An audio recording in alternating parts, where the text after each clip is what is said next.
The day my billionaire father welcomed me home, his other daughter locked the main gate. She smiled sweetly and told me I was probably more used to the back entrance. So I got in a car and made my own entrance, right through the iron bars. On my 22nd birthday, I was found. Not lost in the woods, but lost from a life I was supposed to have. My biological father, the Mr. Lawrence of Lawrence Industries, located me, his long-lost daughter. In front of a blinding storm of camera flashes, he clasped my hands, his eyes glistening with perfectly timed tears. "My daughter," he choked out, his voice thick with emotion for the reporters. "All these years I've searched for you." I played my part, squeezing out a few tears of my own. "I've missed you too, Dad." The moment the last media van pulled away, his face snapped back to a neutral, almost bored expression. He pulled a silk handkerchief from his breast pocket and elegantly dabbed his nose. "What's your name?" "Jenna," I said. "Jenna Clark." He nodded. "All right, from now on you'll be Jenna Lawrence." I frowned slightly. "Clark is my adoptive father's name." "That's fine," he said with a magnanimous wave of his hand, as if dismissing a trivial expense. "He raised my daughter for 2 decades. The least I can do is let him keep half her name in spirit." How generous of him, I thought, but kept the sarcasm locked behind my teeth. He didn't seem interested in further conversation. He tossed me 2 sets of keys, a black credit card, and a folded piece of paper. "Go on, then." He took 2 steps, then turned back.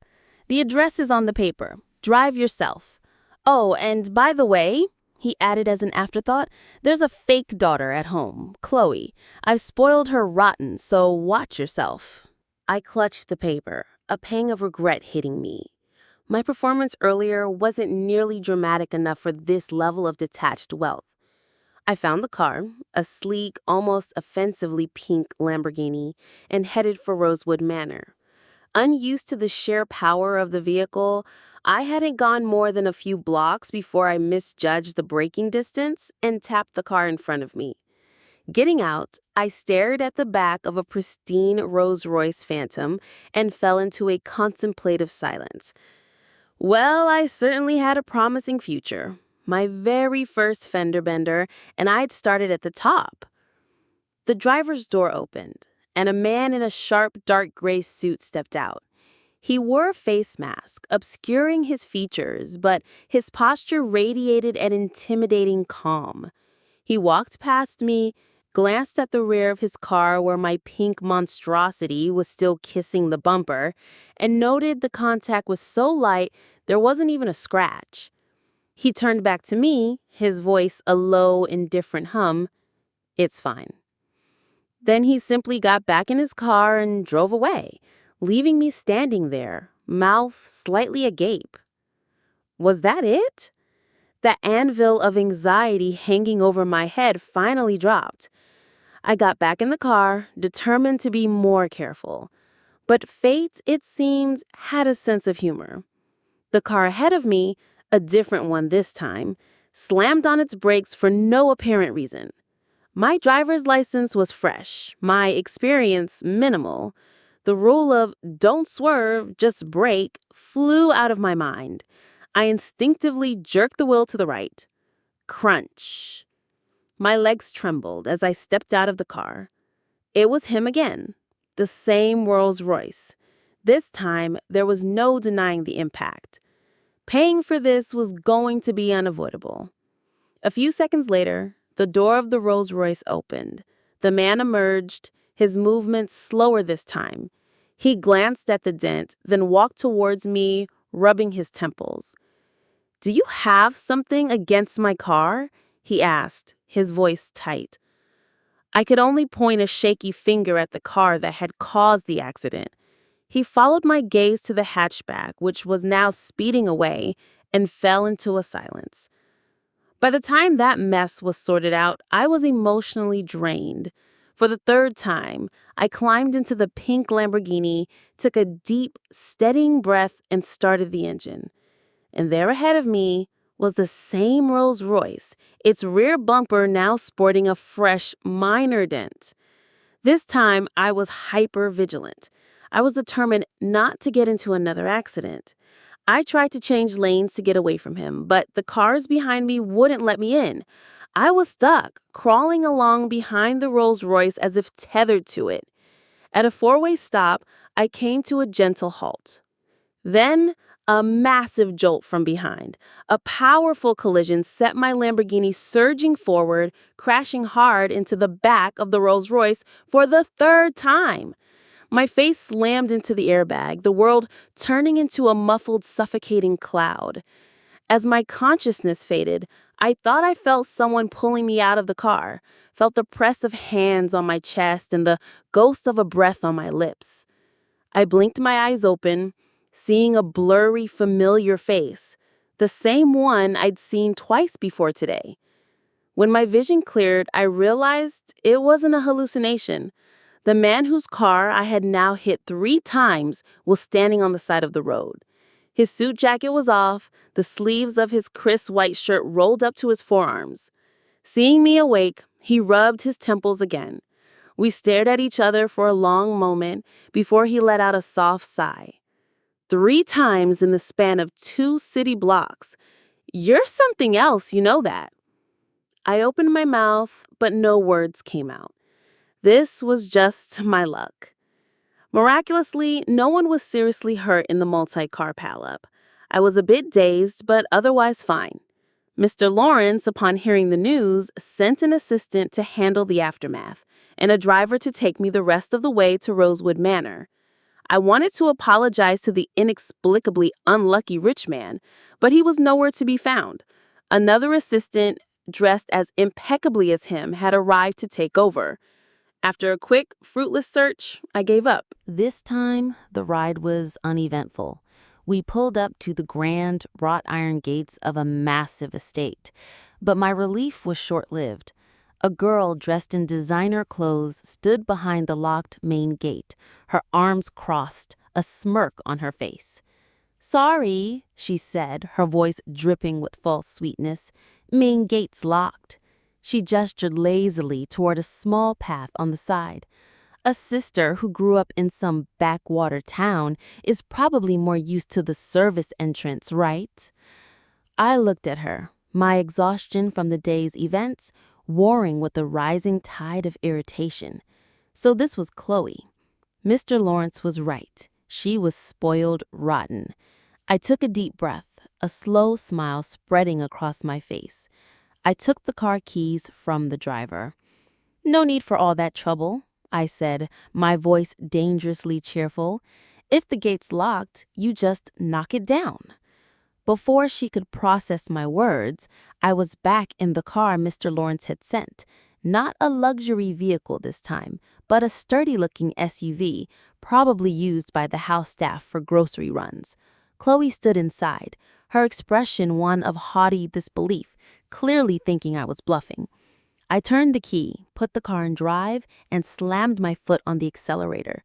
There was a deafening shriek of terror from inside the courtyard as Chloe scrambled out of the way, followed by the grotesque sound of twisting metal.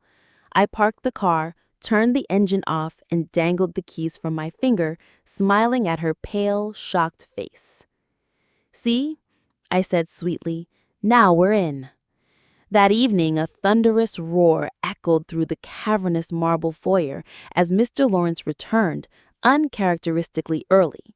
"Who in the Sam Hill wrecked my gate?" he bellowed, his voice bouncing off the high ceilings.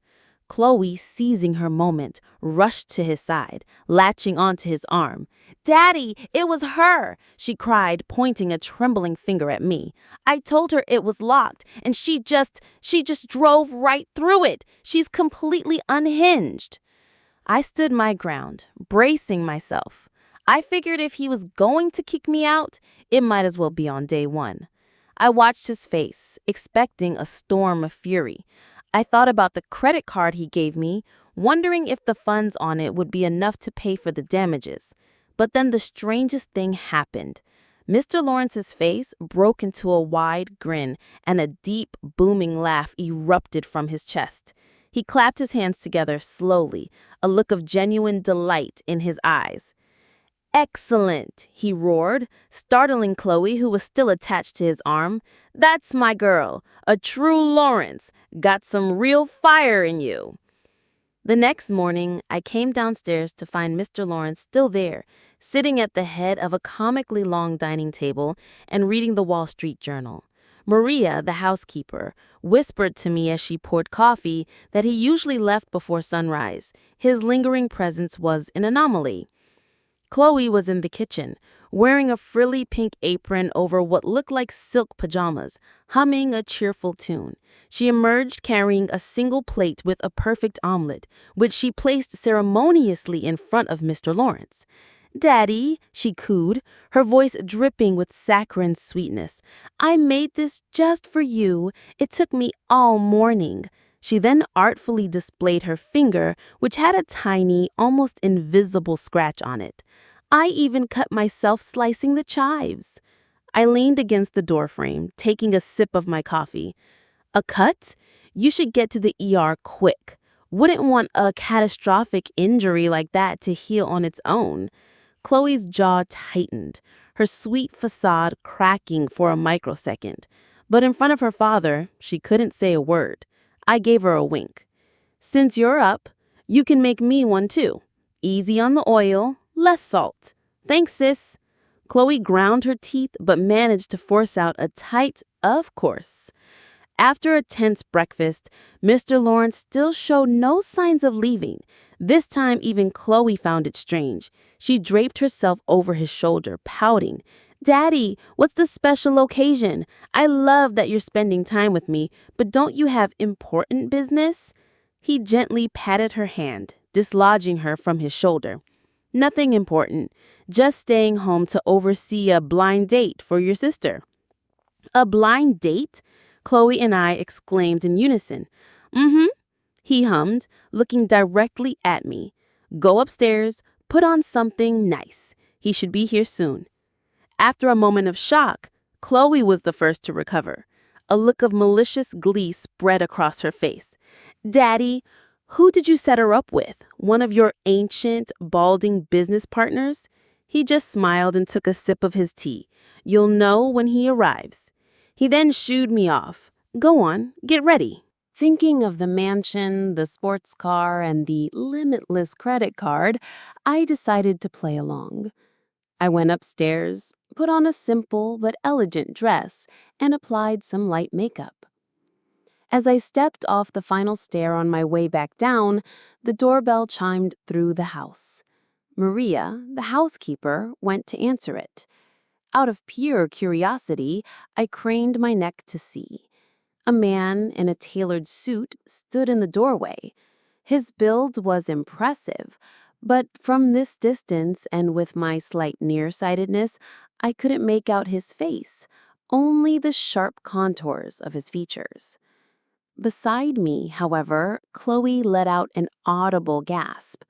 "Dad," she whispered, her voice a mix of shock and awe.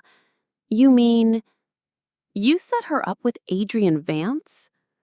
Adrian Vance. I silently repeated the name. It sounded vaguely familiar, but I couldn't place it. As I was trying to dredge the name from my memory, the man walked in.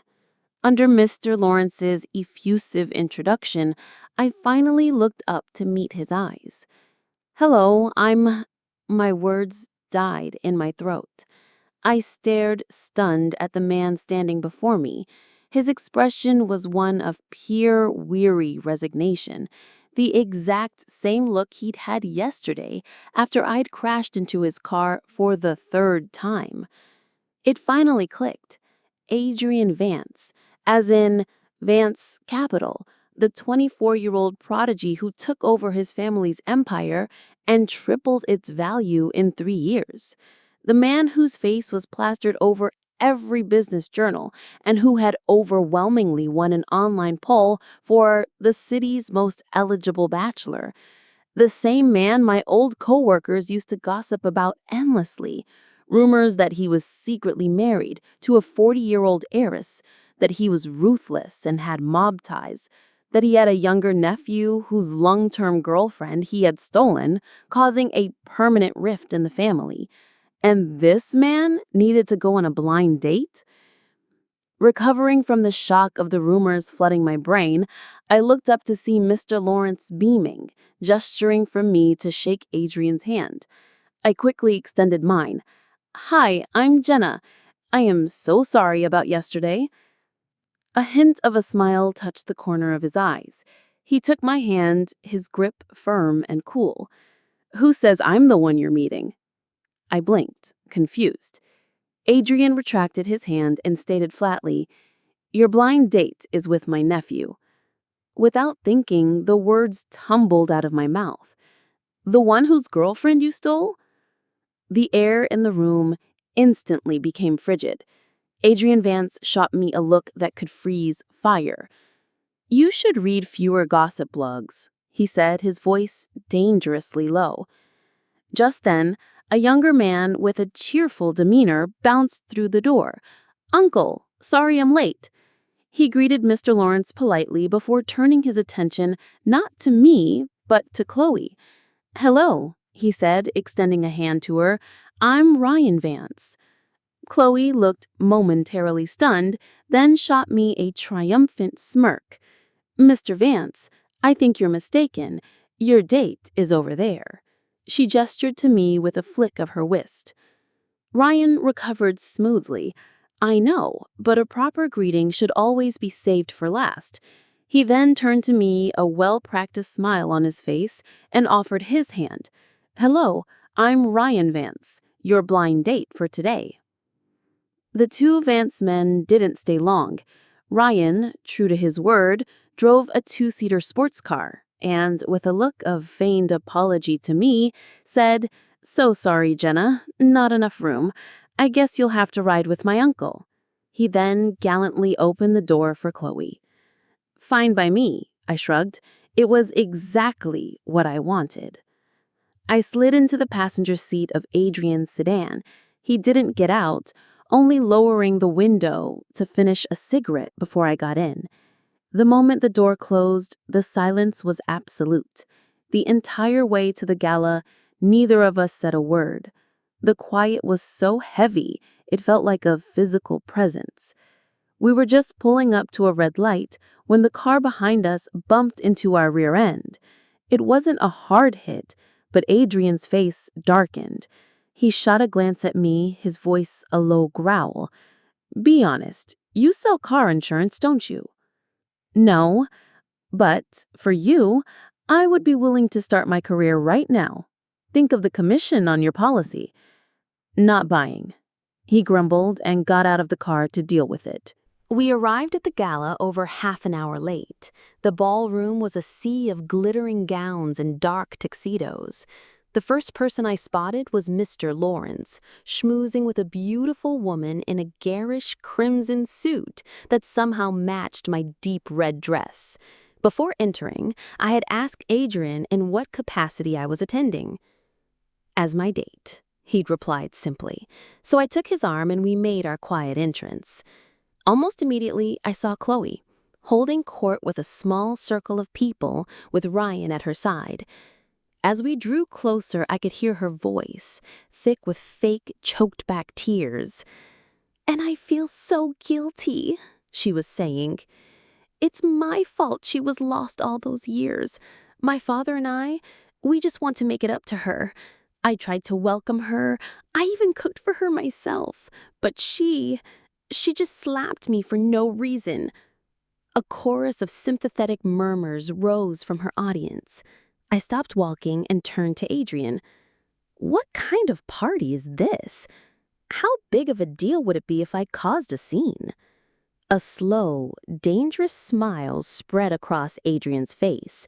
He leaned in close, his voice a low rumble in my ear. "Not a big deal at all. Go wild. Lawrence will back you up." I nodded, walked forward, and gently tapped Chloe on the shoulder. She turned, her eyes widening in surprise, but before she could speak, I slapped her across the face. The sound was crisp and sharp, silencing the conversations around us. Everyone knows the story about how her long-lost sister slapped her. It felt wrong to make her a liar. Chloe stared at me, her hand flying to her cheek where a red mark was already blooming. The shock on her face curdled into pure rage. She lunged, trying to slap me back, but I sidestepped her easily. Enraged, she snatched a heavy, ornate crystal tumbler from a nearby table and hurled it directly at me. It happened too fast. I had no time to dodge, but in that split second, Adrian moved, positioning himself in front of me. The heavy gold-rimmed tumbler struck him squarely on the forehead before crashing to the floor and shattering. The scene descended into chaos. Blood began to well from a cut on Adrian's temple. I was frozen in shock, wanting to see if he was okay but afraid to touch him.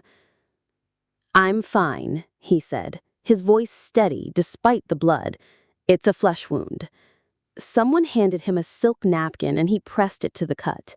He then turned his cold, hard gaze on a terrified Chloe. "That cup you just threw is a private collector's piece from the host's personal collection. It's valued at $130,000. Pay for it." Chloe froze, her face turning white. $130,000? She squeaked. I couldn't help myself. I tugged on Adrian's sleeve. "Is it really worth that much?" I whispered. He whispered back without looking at me. "No, but my face is." I choked back a laugh. Considering who he wasn't wrong. The tension was thick enough to cut with a knife until Mr. Lawrence bustled through the crowd. The old fox took one look at the situation and, without a word, handed his credit card to an assistant to settle the bill. He knew a business opportunity when he saw one. He apologized profusely on behalf of Chloe, then insisted that I personally take Adrian to a quiet corner of the ballroom to tend to his wound. A first aid kit appeared. As I cleaned the cuts, I understood Mr. Lawrence's game. This was his in with Vance Capital. "So, my father is trying to get a deal with you, isn't he?" I murmured, dabbing the cut with an antiseptic wipe. Adrian smirked, sitting patiently. "Smart girl." So Mr. Lawrence was happy to pay. This wasn't a loss. It was an investment. I shook my head. The world of high finance was a deep, murky pool. After cleaning the small wound, I rummaged through the kit and found a box of large adhesive bandages. On the front was a picture of a cartoon bear. Without thinking, I peeled one off, a bright pink one with little yellow flowers, and stuck it firmly on his forehead. When I leaned back to admire my work, the sight of the ruthless CEO Adrian Vance, with his cold expression and a ridiculously cute flowery bandage on his temple, was so absurdly charming I almost snorted. Before I could reconsider, he stood up and walked away. I watched in horrified fascination as he strode back into the heart of the party, completely oblivious, nodding at business titans and socialites, all while sporting the floral bandage. Everyone stared, but no one dared to laugh. I debated calling him out, but decided that telling him now would be a death sentence. When the party ended, Mr. Lawrence conveniently had urgent business and asked Adrian to drive me home, his eyes twinkling as he glanced at the flowery bandage. Miraculously, Adrian didn't seem to have noticed. He didn't notice, that is, until we were in his car. Just as he was about to start the engine, he froze, staring intently into the rearview mirror. A few seconds of dead silence passed, then very slowly, he turned his head to look at me. "Jenna," he said, his voice a low, controlled growl. "You know," I chirped, trying to change the subject with frantic energy, "maybe I should drive back. You've had a long night." He buckled his seatbelt. "This car is 3 days old. I'm not ready for a new one." To my immense relief, he didn't press the issue of the bandage. He didn't even take it off. He drove me all the way to the gates of Rosewood Manor with that ridiculously cute bandage still stuck to his forehead. "Good night, Adrian," I said, hopping out of the car. I walked into the house only to stop dead in the living room. A strange man was sitting on the sofa. He looked to be in his mid-20s, and his facial features were a younger, softer version of Mr. Lawrence's. He was dressed in a casual, brightly colored shirt, swirling a glass of amber liquid and laughing intimately with Chloe, who was nestled close to his side. When he heard the door close, he slowly turned his head to look at me, and I knew who he was. Ethan Lawrence, my full-blooded brother. The first time we had ever laid eyes on each other. I walked forward and offered a polite, "Hello, brother." No one responded. Ethan's eyes flicked over me with disinterest before immediately returning to Chloe, his hand stroking her hair.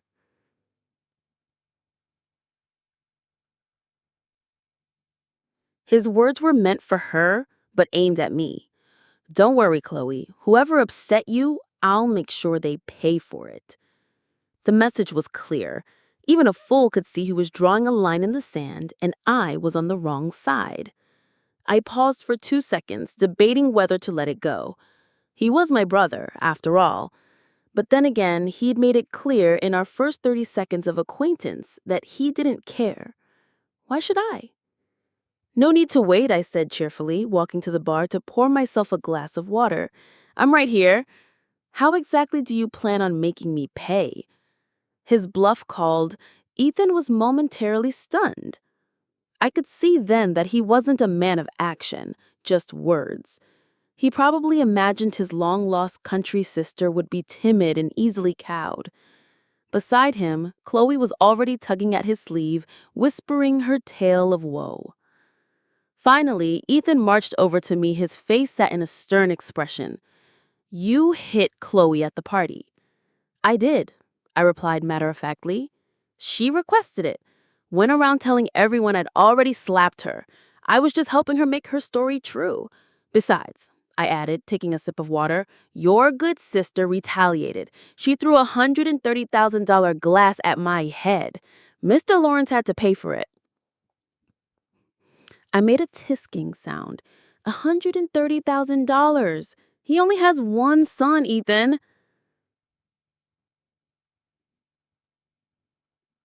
That's technically your money she threw away.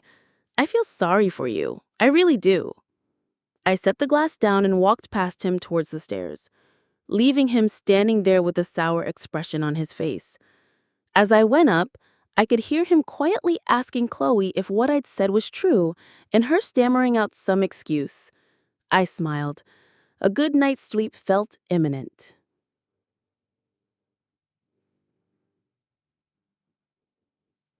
The next morning, however, I was met by Chloe at the top of the stairs. She was dressed down in a simple dress, her hair down, blocking my path. With no audience around, her victim act was gone. "You don't really think you got away with that, do you?" she hissed, her arms crossed. "Don't think you can just waltz in here with your sob story and take over. I grew up in this house. I had the best tutors, the best clothes. I've traveled to more countries than you've read books. I am the lady of this house. What are you? Some dirt poor nobody from a hick town?"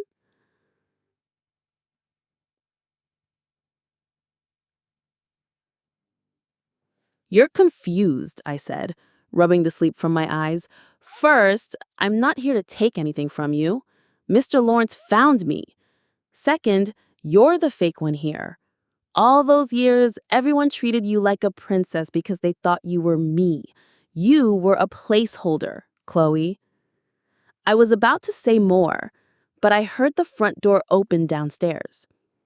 Chloe heard it too. A wicked smile flashed across her face.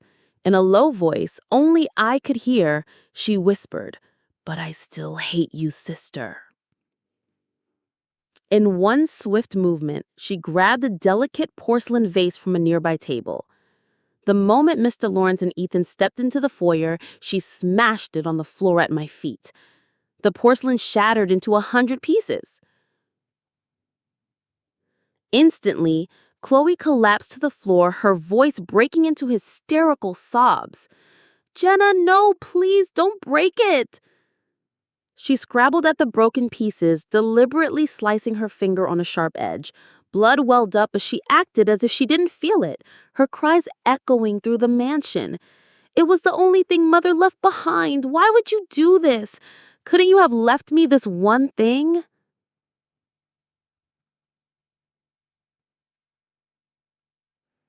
Her performance snapped the two men out of their stupor. Ethan rushed forward, his eyes red with rage, as he stared at the broken shards.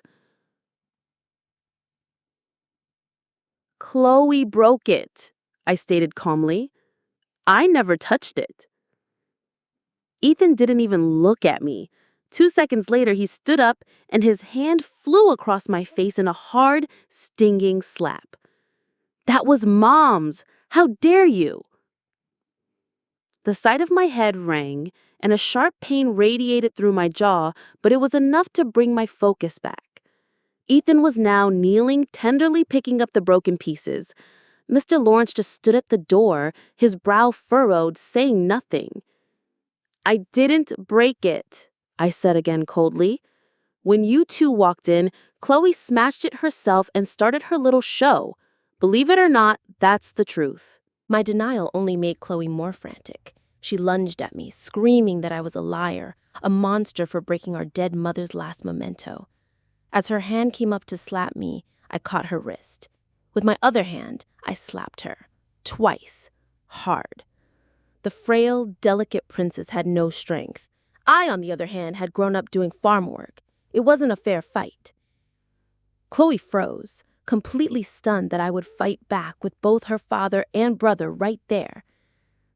"This one," I said, my voice shaking with rage, "is for the slap your precious brother just gave me.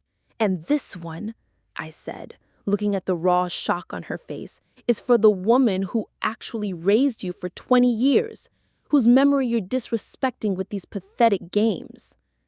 I turned to Mr. Lawrence, who had remained silent through the entire ordeal. He finally spoke. "All right, that's enough. Clean up these pieces. We'll see if a professional can restore it." He let out a long sigh. "We're a family. What's all this fighting about?" And with that weak, pathetic attempt at mediation, the drama was over. That night, I packed a bag and moved into my school's dormitory. Staying alone in that house with those two was asking for trouble. The dorm might be small, but at least it was honest. 2 days later, as I was leaving campus, Mr. Lawrence's car pulled up. He beckoned me over. "Looking for Chloe?" I asked. "She went to the same university, just a different department." "I'm looking for you," he said, patting the passenger seat. "Get in. Let's get some lunch." "I'm not hungry," I said. Then I couldn't stop myself.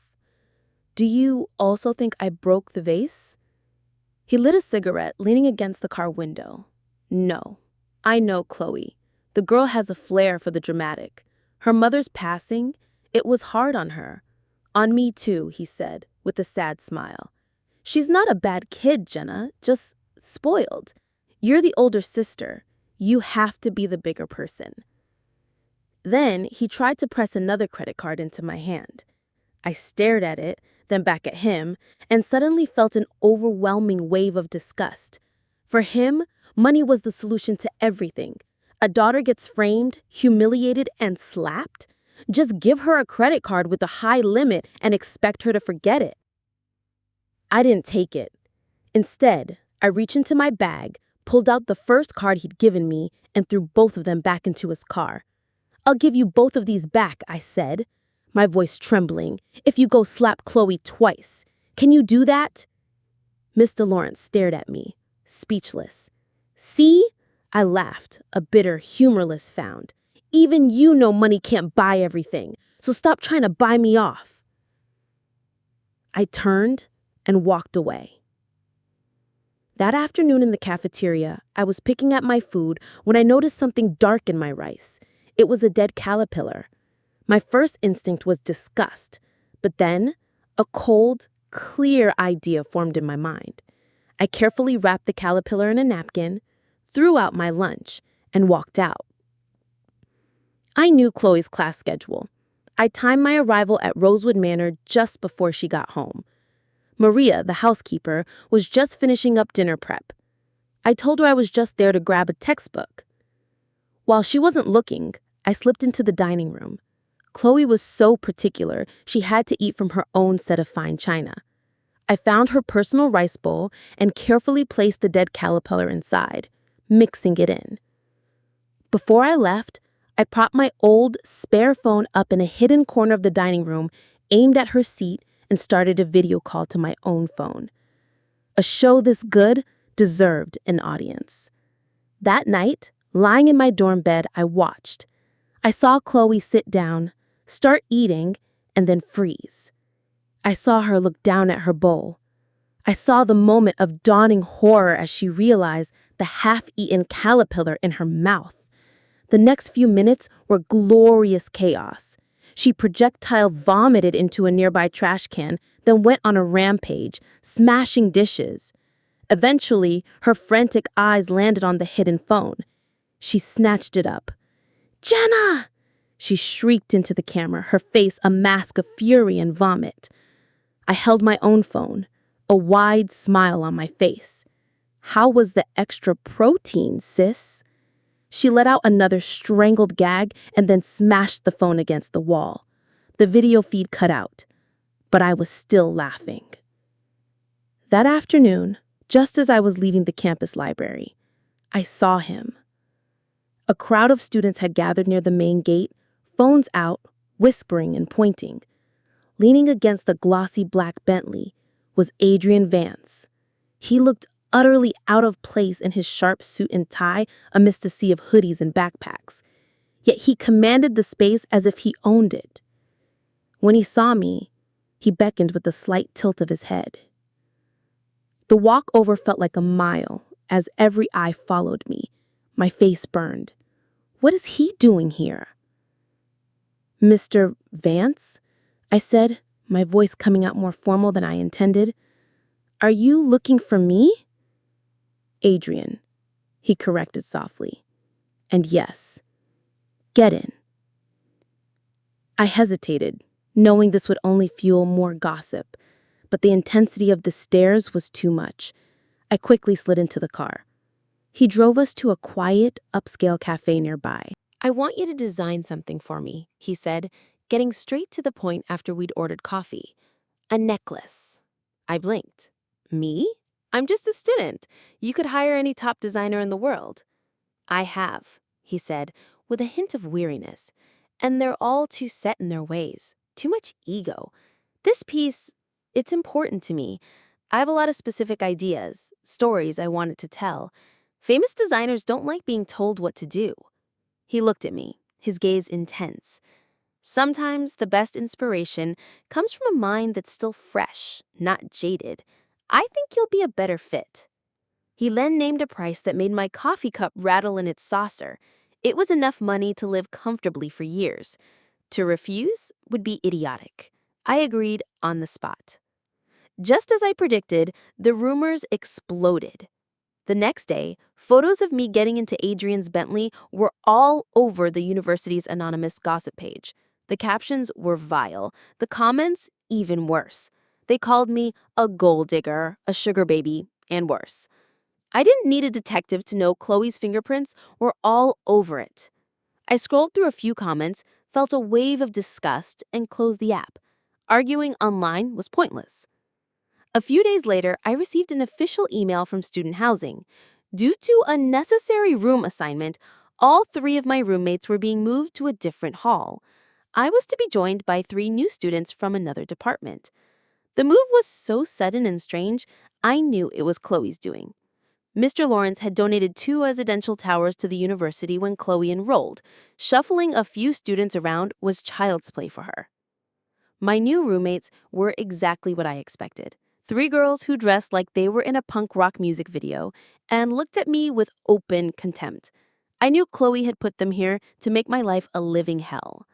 The very next afternoon, I returned from class to find my side of the room stripped bare. The bed was just a naked mattress. My closet was empty. Every single thing I owned was gone. From the other side of the room, I heard the three of them snickering.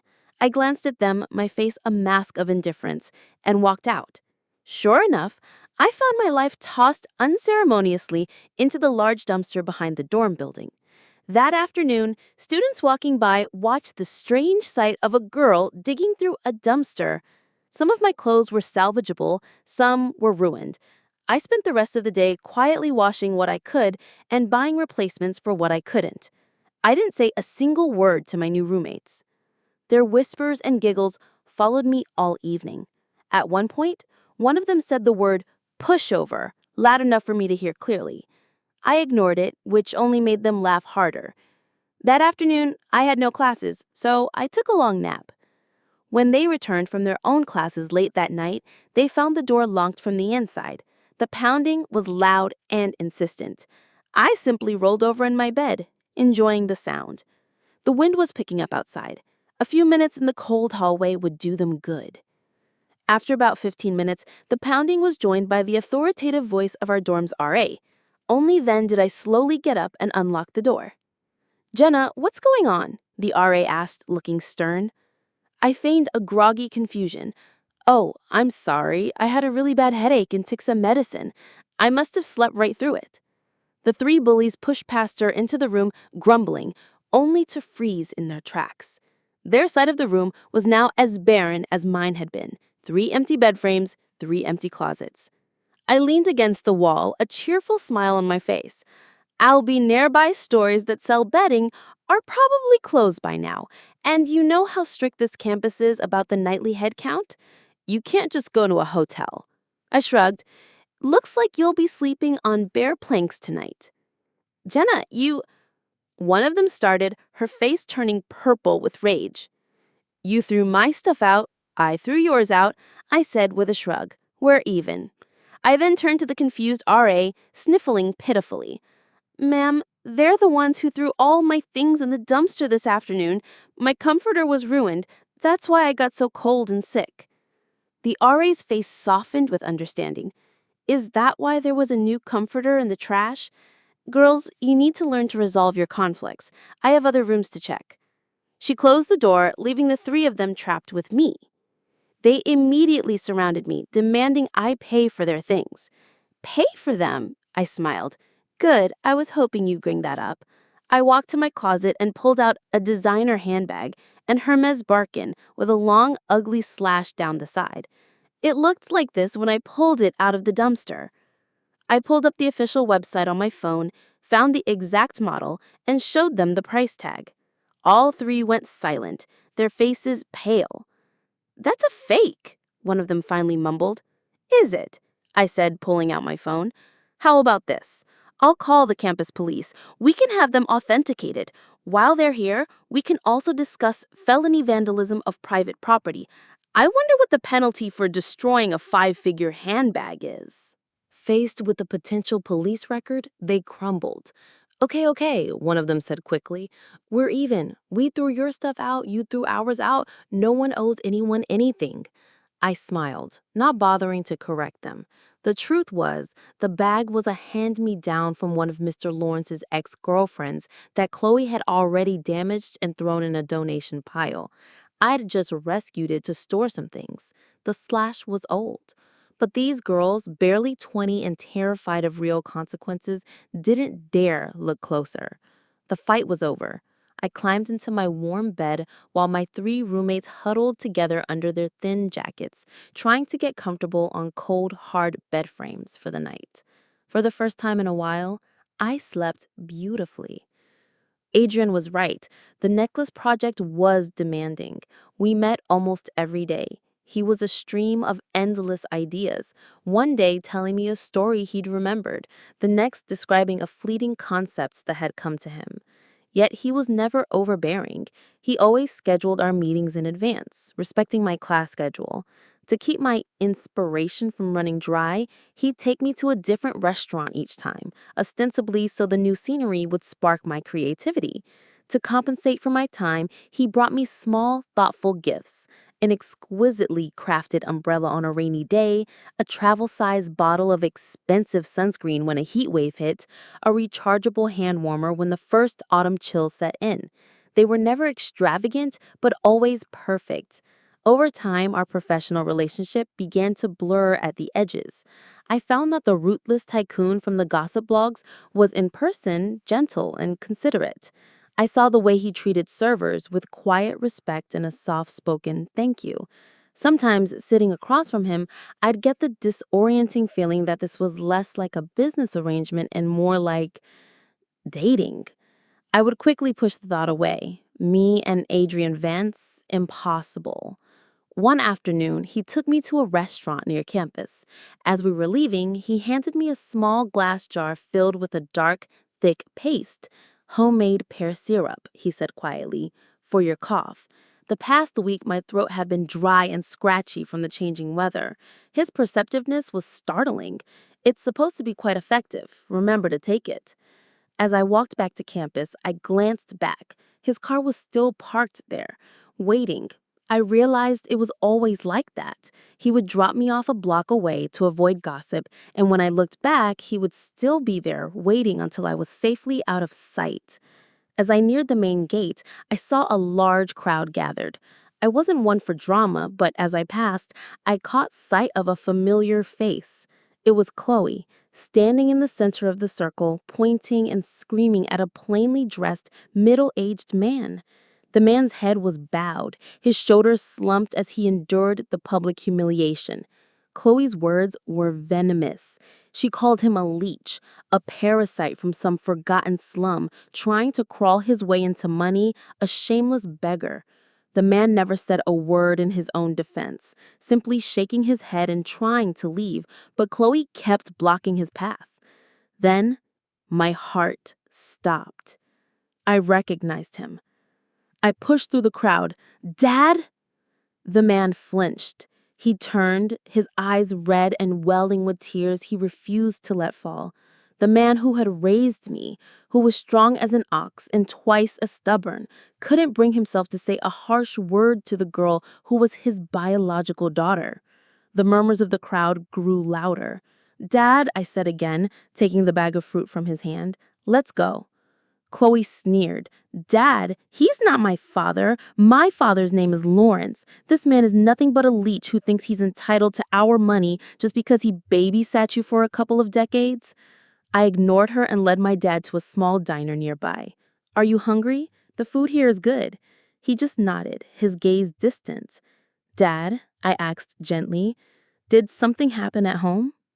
He hesitated for a long time, then finally, his voice thick with shame, he told me everything. My mom, my adoptive mom, the only mom I'd ever known, had late-stage liver cancer. The money Mr. Lawrence had given them as a rearing fee was gone, swallowed by chemotherapy and medical bills.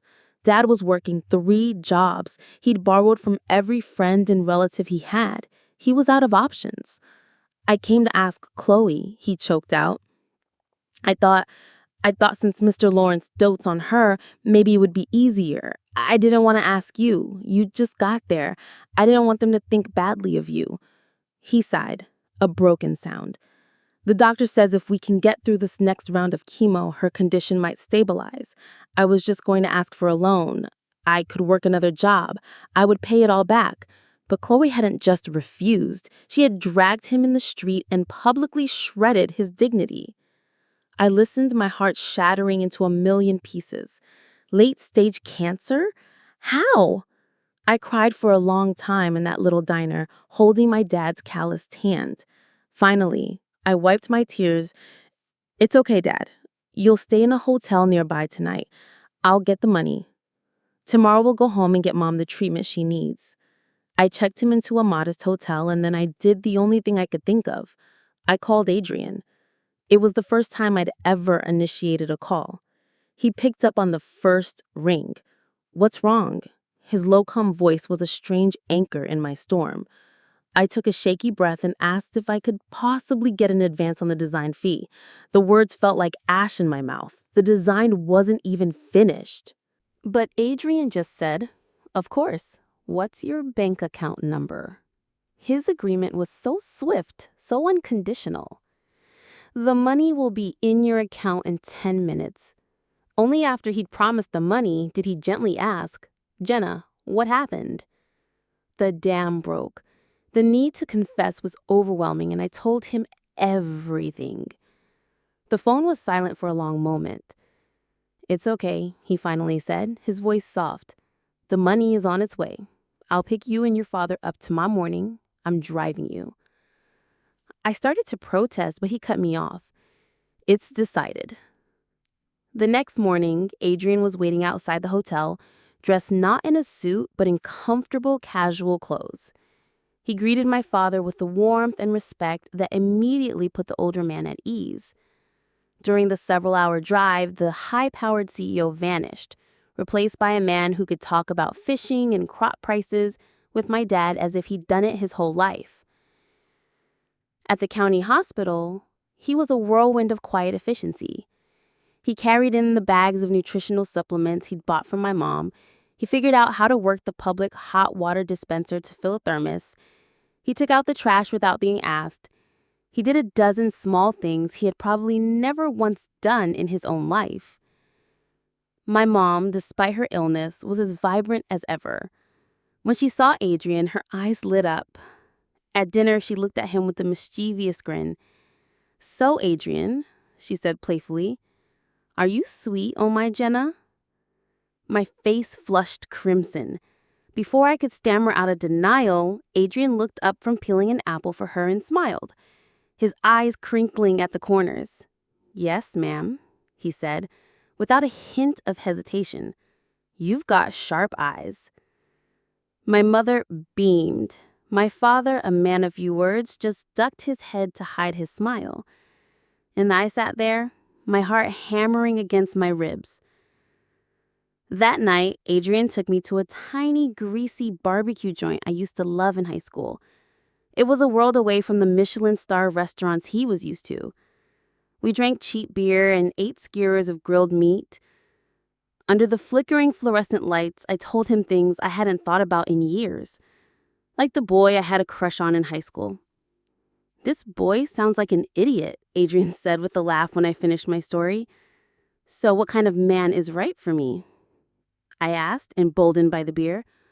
He leaned forward, his expression serious. He said softly, "Someone like me. Someone who can take care of you." Later, we walked to my old high school. Standing outside the locked gates, I pointed out my old classroom window and told him stories from my youth. The autumn wind was cold, and he suddenly asked, "Did you ever imagine someone confessing their love to you right here, at this gate?" "Of course," I laughed, but my fantasy was always a little different. He wouldn't ask me to be his girlfriend. He would ask, I trailed off, lost in the memory. He would ask if the wind was gentle tonight. He'd ask if the sunset was beautiful. He'd ask if the moon was lovely. It was the silly, romantic dream of a teenage girl who believed love was about sharing quiet, beautiful moments. After I finished, Adrian was silent for a long time. We stood there, staring through the iron bars at the empty schoolyard. Then beside me, his voice came out low and soft, barely more than a whisper in the cold night air. "Jenna." I turned to him. "Is the wind gentle tonight? Is the sunset beautiful? Is the moon—" He paused, turning to look directly at me. "Lovely?" I couldn't speak. The words from my silly, childish fantasy, spoken in his deep, serious voice, short-circuited my brain.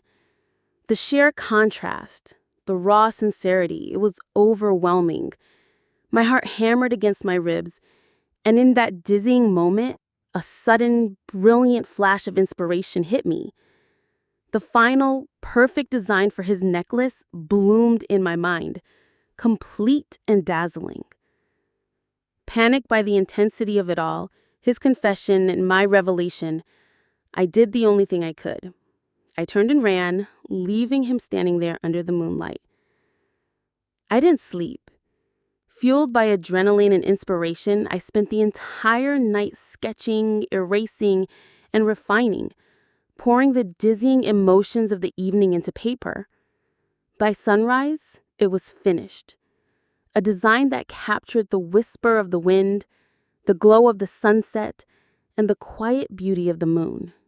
It was the best work I had ever done.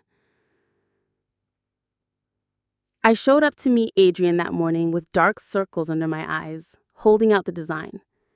He had dark circles too, it seemed. He took one look at the sketch and a slow, genuine smile spread across his face. He was more than satisfied. The rest of the design fee was in my account before lunch. My mom's chemotherapy was scheduled for the following week. It went smoothly, and her prognosis was stable. Adrian drove me back to school, but after that, he went silent for several days. A sliver of doubt crept in. Was his confession just a heat-of-the-moment thing? Was he having second thoughts? The disappointment was a dull ache in my chest. Then my world exploded. A post went viral online from a girl claiming a student from my university hired thugs to assault her in an alleyway over a boy. She posted pictures of her bruised face and scraped arms. The internet erupted in a firestorm of outrage. It didn't take long for students from my school to identify the attacker. Jenna Clark. My name. The post was a perfectly crafted trap. The girl in the photos was the same one my dorm neighbor Laura and I had rescued from two bullies in an alleyway just the week before. It was a setup from the very beginning. When I frantically went to Laura, my only witness, she refused to look me in the eye. She had already given a statement to the university claiming that I was the aggressor and that I had tried and failed to stop me. Chloe's money had bought her loyalty. The old photos of me with Mr. Lawrence and Adrian resurfaced, painting me as a violent, spoiled sugar baby. The story spun out of control. The photo of me helping the girl up was twisted to look like I was pushing her down. The shot of me wiping blood from her face was cropped to look like I had just caused the injury. The university administration, terrified for its reputation, summoned me to the dean's office. They didn't want to hear my side. They wanted me to quietly withdraw. I refused, but I had no proof. The alley had no cameras. I walked out of the dean's office feeling utterly defeated. And then I saw him striding down the hallway toward me as if he owned the building. Adrian.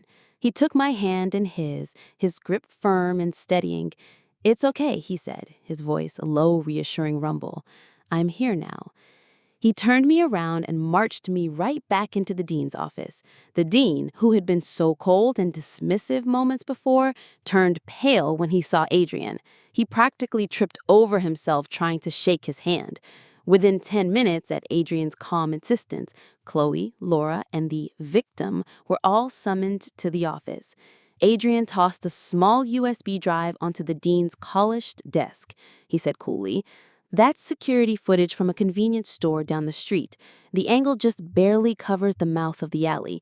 It's not crystal clear, but it's clear enough to see who was hitting whom." I saw the color drain from Chloe and Laura's faces. The video played, showing a grainy but undeniable scene, two girls attacking another, and then me and Laura running in to break it up. The dean, after a moment of stunned silence, began profusely apologizing to me and yelling at Laura. "Don't bother posting it to clear her name," Adrian said, his voice cutting through the noise. "I've already had my team release the full, unedited footage online. The narrative should be corrected within the hour." He led me out of the office, his hand never leaving mine. Once we were in the sanctuary of his car, he turned to me, his expression serious. "Next time something like this happens, why don't you call me?" Call me as what? I retorted, the frustration and hurt of the past few days bubbling up. As my friend? As my father's business partner's daughter? He looked at me for a long moment, a strange softness in his eyes. I'm sorry, he said. I should have called. I was busy with this. He reached into the glove compartment and pulled out a small velvet jewelry box. My breath caught in my throat. He opened it. Lying inside was my necklace, brought to life in shimmering platinum and delicate gems. It was even more beautiful than I had imagined. This necklace was always meant for a proposal, he said, his voice dropping to that same intimate murmur from the night by the school gate. People say love should start with a bouquet of flowers. I think ours should start with this. He took the necklace out of the box, leaned across the console, and fastened it around my neck. The cool metal felt like a promise against my skin. Jenna, he whispered, his eyes searching mine. I looked from the necklace back to his face, and his lips met mine. It was a soft, questioning kiss that quickly deepened, erasing all the fear and uncertainty of the past few days. When he finally pulled back, he rested his forehead against mine. Just so you know, he murmured, wearing my necklace means you've already said yes. 2 days later, I officially became Adrian Vance's girlfriend, and I received the greatest welcome gift of all, a frantic string of text messages from Maria, the housekeeper at Rosewood Manor. Mr. Lawrence had made a surprise visit home that morning. He had walked in to find Chloe and his son, Ethan, in bed together. The ensuing explosion was apparently of legendary proportions. Mr. Lawrence, who had doted on Chloe as his own, was disgusted and enraged. He threw her out of the house with nothing but the clothes on her back. As for Ethan, who, it turned out, was already secretly married to his high school sweetheart and had a newborn child, Mr. Lawrence froze all his assets and cut him off completely, determined to let his son survive on his own for a few years. After I finished reading the text, I called Adrian. "How did you do it?" I could hear the smile in his voice. "I accidentally overheard them in a bathroom at a gala once. They didn't see me. I've had my assistant keeping tabs on them ever since. This morning, I found out they were both at the manor. I made a simple phone call to Lawrence, inventing some urgent business reason for him to go home immediately." He paused. It was that simple. That night, to celebrate, he agreed to take me for hot pot. As we sat there amidst the steam and spicy aromas, I finally asked the question that had been lingering in my mind. Why you? Of all the women who throw themselves at you, why did you choose the girl from the countryside? He picked a piece of beef out of the broth and placed it in my bowl. A small, reminiscent smile played on his lips. If I had to pinpoint a moment, it might have been at that first press conference. I saw this girl on stage with these clear, honest eyes, and then I saw her secretly pinch her own thigh to produce tears while she played out a family tragedy with Lawrence. I thought it was fascinating. He shook his head, laughing softly, and then I walk out of the building, and that same fascinating girl immediately rams into the back of my car. Then she hits me 2 more times within a single hour. Any normal person would have been furious, and I was at first. But then I saw your panicked to rabbit in the headlights expression, and I just couldn't be angry anymore. He leaned forward, taking my hand and lacing his fingers through mine. Right then I thought to myself, marrying this girl would make life very, very interesting. He squeezed my hand, a teasing glint in his eye. A little expensive on the auto insurance maybe, but definitely interesting.